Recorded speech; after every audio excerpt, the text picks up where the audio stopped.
السلام علیکم ورحمۃ اللہ وبرکاتہ۔ اوتھینٹیکیشن آف اسلام میں خوش آمدید۔ کیسے ہیں آپ سب؟ امید کرتی ہوں خیریت سے ہوں گے۔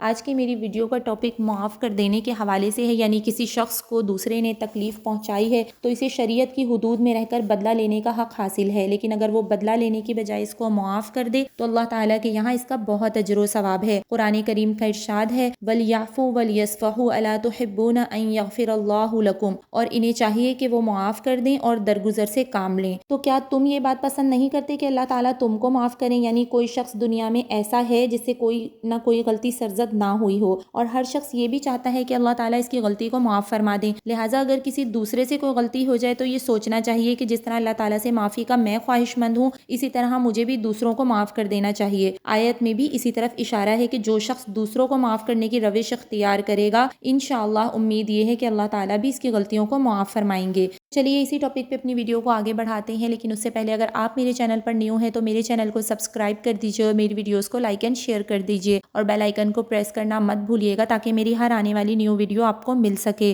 نحمدہ و نصلی علی رسولہ الکریم، فاعوذ باللہ من الشیطان الرجیم، بسم اللہ الرحمن الرحیم۔ معاف کر دینے کے حوالے سے بہت سی احادیث بھی آتی ہیں۔ حضرت ابو دردہ رضی اللہ تعالیٰ عنہ روایت کرتے ہیں کہ حضرت صلی اللہ علیہ وسلم نے ارشاد فرمایا کہ جس کسی شخص کے جسم کو کوئی تکلیف پہنچائی جائے اور وہ اس کو معاف کر دے تو اللہ تعالیٰ اس کا درجہ بلند فرما دیتے ہیں اور اس عمل کی وجہ سے اس کا گناہ معاف فرما دیتے ہیں۔ جامعہ ترمذی میں ہے کہ ایک شخص کا دانت کسی نے توڑ دیا تھا۔ وہ شخص حضرت معاویہ رضی اللہ تعالیٰ عنہ کے پاس بدلہ لینے کی غرض سے پہنچا۔ وہاں حضرت ابو دردہ رضی اللہ تعالیٰ عنہ نے اس کو اوپر والی حدیث سنا دی تو اس نے بدلہ لینے کا ارادہ ترک کر کے اپنے مد مقابل کو معاف کر دیا۔ سوچنے کی بات یہ ہے کہ اگر کوئی شخص دوسرے کو معاف کرنے کی بجائے اس سے بدلہ لے، یعنی اس کو بھی ویسی ہی تکلیف پہنچا دے، تو اس سے اس کا کیا فائدہ ہوا؟ اگر کسی نے ایسی تکلیف پہنچائی ہے جس کا بدلہ لینا ممکن نہیں ہے تو اس کو معاف نہ کرنے کا نتیجہ یہ ہوگا کہ اس کو آخرت میں عذاب ہوگا۔ یہاں یہ بھی سوچنا چاہیے کہ اگر اس کو آخرت میں عذاب ہوا تو اس سے مجھے کیا فائدہ ہوگا؟ اس کے برخلاف اگر اس کو معاف کر دیا تو اس سے میرے گناہ معاف ہوں گے، عذاب جہنم سے نجات ملے گی اور اللہ تعالیٰ درجات بلند فرمائیں گے۔ لہٰذا کل کی بات یہی ہے کہ معاف کر کے یہ فضیلت حاصل کی جائے۔ یہاں یہ بات یاد رکھنی ضروری ہے کہ کسی کو معاف کرنے کا مطلب یہ ہے کہ دنیا یا آخرت میں اس سے انتقام نہ لیا جائے اور بس۔ اگر کوئی شخص دوسرے کو اس طرح معاف کر دے تو یہ فضیلت حاصل ہو جائے گی، لیکن یہ ضروری نہیں کہ معاف کرنے کے بعد اس سے دل بھی صاف ہو جائے، کیونکہ دل کا صاف ہو جانا اختیاری بات نہیں ہوتی، وہ زیادہ تر دوسرے شخص کے آئندہ رویے پر موقوف ہوتا ہے۔ لہٰذا اگر دل میں اس شخص کی طرف سے کوئی بات ہے اور خوشگوار تعلقات قائم نہیں ہو سکے، لیکن اس شخص نے بدلہ لینے کا ارادہ ترک کر دیا اور تعلقات صرف حقوق کی ادائیگی یعنی سلام کا جواب دینے وغیرہ کی حد تک رکھے، تب بھی انشاءاللہ معاف کرنے کی فضیلت حاصل ہو جائے گی۔ جب کسی شخص کے خلاف انتقام کا جذبہ پیدا ہو تو یہ سوچ لینا چاہیے کہ حضرت صلی اللہ علیہ وسلم نے اپنی ذات کے لیے کبھی کسی سے انتقام نہیں لیا۔ جب کافر لوگوں نے آپ صلی اللہ علیہ وسلم پر پتھر برسائے اور اس سے آپ کا چہرہ مبارک لہو لہان ہو گیا، تب بھی آپ صلی اللہ علیہ وسلم کی زبان مبارک پر یہ الفاظ تھے، صحیح بخاری اور مسلم کی حدیث ہے کہ اللہم اغفر لی قومی فانہم لا یعلمون، کہ اللہ میری قوم کو معاف کر دیجئے، ان لوگوں کو حقیقت کا پتہ نہیں ہے۔ تو یہ میں نے قرآن کی آیت اور حدیث کے حوالے سے بتایا کہ معاف کر دینا اور درگزر کر دینا یہ بہت بڑا عمل ہے اور اللہ تعالیٰ کے یہاں اس کا بہت اجر و ثواب بھی ہے، کیونکہ ہمارے نبی صلی اللہ علیہ وسلم نے کبھی اپنے دشمنوں کو بد دعا نہیں دی۔ اسی طرح ہمیں بھی چاہیے کہ کوئی ہمیں برا کہے، ہمارا دل دکھائے تو اللہ کی رضا کے لیے اس کو معاف کر دیں اور اللہ پاک کو کہہ دیں کہ یا اللہ میں نے اسے تیری رضا کے لیے معاف کیا، اور جب اللہ کی رضا مل جائے گی تو دنیا بھی بن جائے گی اور آخرت بھی بن جائے گی انشاءاللہ۔